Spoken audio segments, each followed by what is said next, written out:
तो आज हम जिस टॉपिक पर चर्चा करने वाले हैं वो कुछ इस प्रकार है।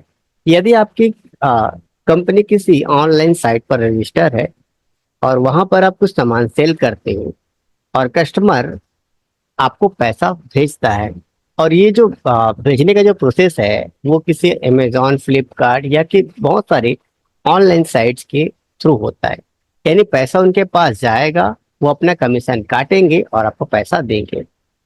अब दिक्कत यहाँ पर ये आ रही है कि हमने सामान बेचा, मान लो 1,000 रुपए का, कमीशन सामने वाले ने काट लिया 100 रुपए का। यानी आप सामान लिख रहे हो 1,000 रुपए का, लेकिन कस्टमर से पैसा कितने का मिल रहा है? 900 रुपए का, क्योंकि बीच में कमीशन कट जा रहा है। तो इन तमाम चीजों को कैसे हम टेली में पॉसिबल करेंगे, वही हम देखने वाले हैं। और वीडियो को आगे स्टार्ट करने से पहले एक छोटी सी बात जो आप सबके लिए है। ये जो चैनल है टाइम पास वालों के लिए नहीं है। और टाइम पास इसलिए क्योंकि देखो, वीडियो को आप पूरा देखते नहीं हो, और पूरा देखते नहीं हो, और साथ ही साथ वो पटांग से चीजों की थ्योरी बना लेते हो। एक बार कम से कम जो मैं वीडियो में बता रहा हूँ उसको टेली में अपने चला कर तो देख लो, और चला के देखने के बाद अगर गलत रिजल्ट आता है तब कहो ना। आता जाता कुछ भी नहीं है, लेकिन बहुत सारे कमेंट भी बनते हैं और फिर मेरे जो फॉलोअर्स व्यूअर हैं उन आपस में एक दूसरे के ऊपर चढ़ जाते हैं, तो ये ऐसा सही नहीं है।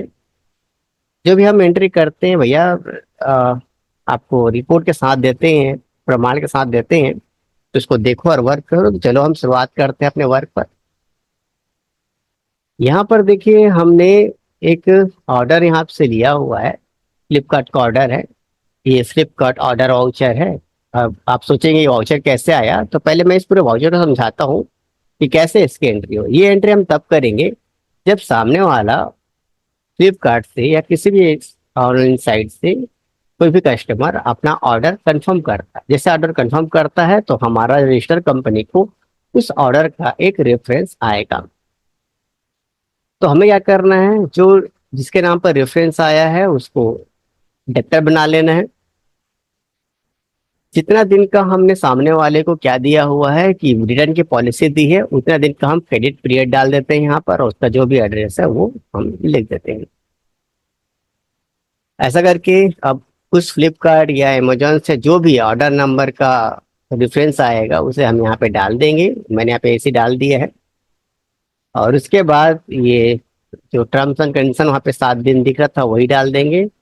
और यहाँ पे कैश ऑन डिलीवरी और जो उसने लिया है वो डाल देंगे। और डिस्पैच डॉक्यूमेंट नंबर, यानी देखिए अगर आप सामान डिस्पैच करते हैं तो आपका जो कस्टमर ट्रैक करता रहता है, ये फ्लिपकार्ट के थ्रू या आप इसे जनरेट करवा रहे हैं, कोरियर जिसके थ्रू भी करवा रहे हैं वो आप पे डाल दीजिए।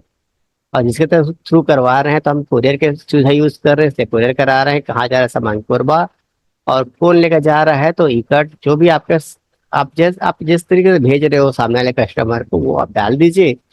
अब बिल लैंडिंग नंबर, मतलब आजकल तो ओटीपी का जमाना है, एक ओटीपी लेते हैं और खत्म हो जाता है कि सामान पहुंचा। एक समय था जब सिग्नेचर करवाना पड़ता था फाइलों में, तो आप चाहे डाल सकते हैं जब पहुंचेगा। और गाड़ी नंबर डालना है तो डाल दीजिए, फिर तो कोई दिक्कत नहीं है। एड्रेस को कंफर्म कर लीजिए। करने के बाद मैंने यहाँ पे ऑनलाइन सेल्स लिखा हुआ है और अंडर में सेल्स दिया है, कुछ डिफरेंट नहीं किया है।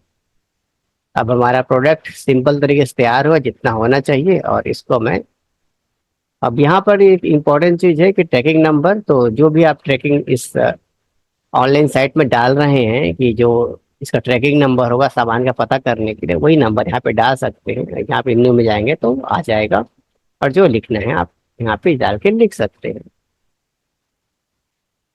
तो फिलहाल जो हमारे पास है वो डाल देते हैं, और ये हम इंटर इंटर इंटर के मैं फिलहाल सेव कर रहा हूँ। इसको सही नहीं माने गया, यहाँ पे कुछ ट्विस्ट है, उसको समझना होगा हम लोग को।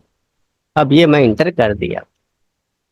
अब इंटर करने के बाद जब इसका मैं सेल्स में बटन दबाऊंगा, यानी फाइनल, आप ऑर्डर का एक दिन पूरा समय लेंगे हम ऑर्डर कंफर्म करने के लिए। अगर बीच में कैंसिल कर दिया तो जब सामान एकदम फाइनल रेडी हो जाएगा तो सेल्स का बटन दबाना है, और जो ऑर्डर नंबर हमने लिया था ना उसे यहाँ पे डाल देना है, ऑटोमेटिक आ जाएगा।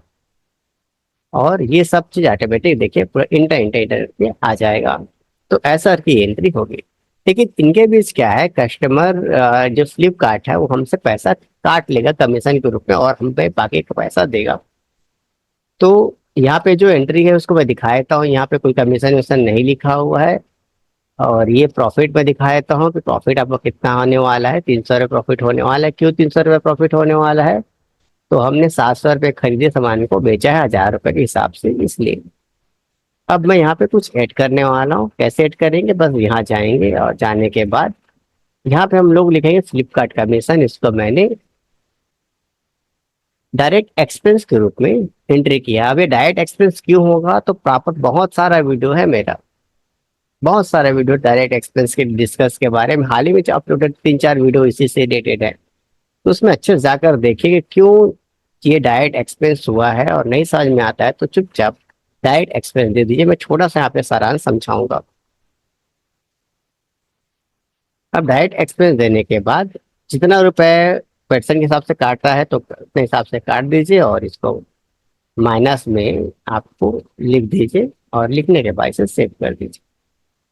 सेव करने के बाद आप यहाँ पे देख लीजिएगा कि कुछ फर्क नहीं पड़ा है यहाँ पे, क्योंकि 700 का सामान आप 1000 रुपये बेचे तो 300 रुपये का प्रॉफिट है, ये आपको दिख रहा है। अब इसके बाद जो अगला हम लोग सेल्स का जो बटन दबाएंगे, ये एंट्री करेंगे, ये सामान को लेंगे और ये एंट्री करने के बाद जो होने वाला है, इनमें शॉर्टकट से मैं सेव कर दिया, आपको दिखा भी देता हूँ। ये ऐसा एंट्री हुआ है और मैं कोशिश करता हूँ कि शॉर्टकट का यूज ना करूँ, लेकिन हो जाता है। अब प्रॉफिट में देखिए आपको 200 का प्रॉफिट होने वाला है। क्यों होने वाला है भैया, कि देखो बीच में का सामान जो है, बीच में जो पैसा है वो तो फ्लिपकार्ट के पास चला गया ना, पैसा तो पूरा पूरा नहीं मिलेगा आपको।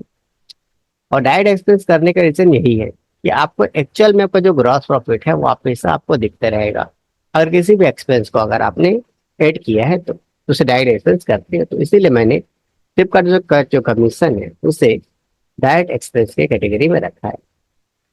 अब होगा क्या भैया कि आपका जो कस्टमर है आपको पैसा देगा तो वहां से पैसा पहले आएगा कैश ऑन डिलीवरी के रूप में, जैसे भी रूप में आएगा। अब ये आया तो यहाँ पर देखिए 900 रुपये की एंट्री हो गई, बढ़िया। और मेरी थोड़ा सा गलत एंट्री हो गया, ये रिसिप्ट होना चाहिए था। और ये आपकी एंट्री कंप्लीट। इस तरीके से आप सेव कर दीजिए। तो इस प्रकार आपका हमेशा ये जो प्रॉफिट एंड लॉस है, ये फ्लिपकार्ट हमेशा आपको इंटरेक्शन दिखाते रहेगा। ये मैंने कुछ नहीं किया, बस इंटर इंटर करके देखते रहेंगे तो हमेशा आपको रियल दिखाते रहेंगे कब कब हुआ था। अब यहाँ पे अपना पीरियड यानी स्टार्टिंग और एंडिंग डाल के आप पता कर सकते हैं कि किस महीने कितना कमीशन पेमेंट हुआ है, अगले महीने कितना पेमेंट हुआ है, जैसा भी लिखना चाहें। मैं एक दिन के हिसाब से ले रहा हूँ तो इसलिए एक दिन के हिसाब से दे रहा है। तो पूरे महीने के हिसाब से हर महीने से कितना कमीशन जा रहा है इसका भी यहाँ पे टैली में एंट्री होते रहेगा। तो इस प्रकार हमने समझा दिया है कि हम क्या बेहतर कर सकते हैं। और अगर ये जानकारी आपको अच्छी लगी है तो समय है चैनल को लाइक सब्सक्राइब और शेयर करने का। तो मिलते किसी अलग वीडियो पर।